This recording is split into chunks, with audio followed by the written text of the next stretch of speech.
Alright guys, so Fox went ahead and released the first ever trailer for their upcoming X-Men spin-off movie, The New Mutants, earlier today. And I gotta say, it's interesting. It's clearly a horror movie, with the titular team inside this mental institution and having to deal with all these supernatural occurrences, all with some Pink Floyd playing in the background. Nice touch, by the way. Not many superhero movies, especially recent ones, have really gone the horror route, which is why I'm really glad The New Mutants decided to play up that angle for this first trailer. I think it's a great, fresh take on not just X-Men movies, but superhero movies in general. But anyways, this new trailer has a ton of Easter eggs, references, and story elements in it, so I want to break it down and try to find everything that I can. So the trailer starts off by introducing us to our main cast of characters, complete with a couple shots of the creepy mental institution that the movie takes place in. There's Anya Taylor-Joy as Ileana Rasputin, aka Magic, the sister of Colossus who can teleport and use magic. Maisie Williams as Rand Sinclair, aka Wolfsbane, who can transform into a wolf-like creature. Charlie Heaton as Sam Guthrie, aka Cannonball, who can fly like a rocket and is pretty much nigh invulnerable while he's blasting. Henry Zaga as Roberto da Costa, aka Sunspot, the same one from the future, I guess. Blue Hunt as Danielle Moonstar, aka Mirage, who can generate illusions based on someone's hidden fears and desires, something we'll talk about again in a little bit, and Lisi Braga as Cecilia Reyes, a doctor who can generate a force field around herself. As for the hospital, we don't really get to see it too much in this trailer. Outside of the characters we see here, it seems pretty much isolated from the rest of the world. Probably by design, since it's been reported that the facility is supposed to keep the public safe from mutants in general. I guess that also means they do a bunch of experiments on mutants here, kind of like the Weapon X facility in the regular X-Men movies. There's also this graveyard hanging around somewhere outside the facility. Seems like about 139 mutants died here, which could also have something to do with the experiments that Reyes and the other staff, whatever staff there might be, are doing to the mutants they keep locked up in the facility. One interesting reference I want to point out is during this scene where we can see Mirage wearing this little bear necklace here. Considering what we've been told about the movie so far, I'm assuming that this is supposed to be a reference to the movie's main villain, the Demon Bear. What's a Demon Bear, you may ask? Well, it's pretty much what it sounds like. A giant, evil, demonic bear that gets its power from negative emotions. Fun fact, some of the first manifestations of Mirage's power were actually a bunch of visions of the Demon Bear killing her parents and promising that it was going to come after her next. Creepy, right? There's also this shot of Reyes with a bunch of claw marks on her face that she could have gotten from an attack by the Demon Bear, although to be fair, this also could have happened after an attack from Wolfsbane, so who knows. But anyways, we also obviously get a ton of shots of all these supernatural looking things happening throughout the trailer. Pretty much all of it ties into Mirage, who during the Demon Bear saga storyline, which this movie is based on, had a hard time controlling her powers and as a result created a bunch of different illusions that kept messing with the other members of the New Mutants. Obviously this is carrying over to the movie because it not only helps explain all the weird creepy stuff we see throughout the trailer, like the faces in the walls, the hand in the fiery washing machine, all that good stuff, but it also helps explain why we're seeing all the references to each of the New Mutants past throughout the trailer. For example, we get a shot of this creepy looking smiley face guy. Now I've seen a couple different theories on who/what this might be, but I'm fairly certain this is the X-Men Cinematic Universe version of the anti-mutant terrorist group known as the Right. The Right would attack mutants with high-tech armor that had similar looking smiley faces painted on their faceplates, and at one point they even worked with the religious extremist group known as the Purifiers. If this is supposed to be a version of the Right, then it's possible this projection was pulled from Wolfsbane's memories, since she's supposed to have been raised by a religious fundamentalist who despised mutants and as a result kinda grew up hating her powers. A little bit after that, we see what I'm assuming is a young Ileana holding a stuffed purple dragon toy, which is actually a reference to the alien dragon Lockheed, who's normally associated with the X-Man Kitty Pryde. After that, we can see Cannonball in what looks like a coal mining expedition. In the comics, Cannonball's dad died because of an accident suffered during one of these expeditions, so I'm assuming he'll be forced to live through that at some point during the movie. And that's pretty much it. I mean, I know there's a couple more generic looking horror movie shots, but that's pretty much the end of the trailer. Overall, like I said earlier, I think the movie definitely looks interesting so far, blending traditional superhero stuff with horror and making this unconventional superhero movie. Honestly, this is the exact tone I wish they stuck with for the 2015 Fantastic Four reboot. Remember when Josh Trank was still saying that movie was going to feature body horror and be more of a horror movie than a superhero movie? I mean, seriously, superheroes inserted into other genres, that's a great idea. It's interesting, it's different, and it's something that a lot of companies, especially the ones that aren't Marvel or DC related, need to consider if they're going to try making superhero movies. It's a bold strategy, Cotton. Let's see if it pays off for them. But anyways guys, that's what's going on with the first trailer for the New Mutants. If you guys like this video, or you maybe noticed an Easter egg, reference, plot element, or something that I didn't mention here, then go ahead and let me know in the comments down below. Otherwise, I will see you all next time.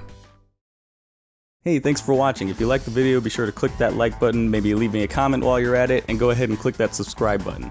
Also, don't forget to check out any of my social media pages. I've got a Facebook, Twitter, Twitch, and Instagram. All those links are going to be in the description below. And I've also got my last video right there in the middle of your screen, so if you want to check that out, go ahead and click it, check it out. Alright, and I will see you all next time.